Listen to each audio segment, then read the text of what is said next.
British Columbia is a province of rich diversity in its land, its climate, and its people. We celebrate this diversity wherever we find it.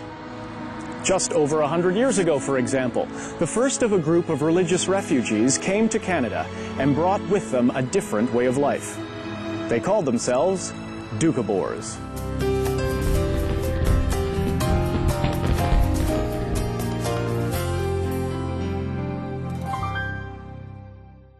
The Doukhobors were a puritanical Christian sect that developed in Russia in the mid-1600s.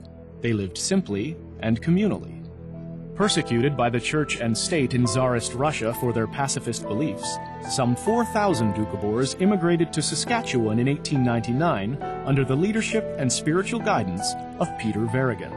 In 1908, Verrigan led about 2/3 of Saskatchewan's Doukhobors to the Slocan and Kettle Valleys in British Columbia to settle near communities such as Grand Forks and Castlegar. There they lived in groups of 30 to 50 in large communal farmhouses that were the center of their communities. They supported their communities with farms, brickyards, sawmills, and jam and furniture factories. By the 1920s, some of the more fundamentalist Doukhobors thought their colleagues were becoming too prosperous and materialistic. A splinter group called the Sons of Freedom launched violent demonstrations, burning schools, factories, and other buildings. In 1924, Peter Verrigan was assassinated in an explosion aboard a train just as it pulled out of the station at Ferron, BC. In the 1950s and 60s, more conflict with the Sons of Freedom led to many Doukhobors serving time at the mountain prison near Agassiz.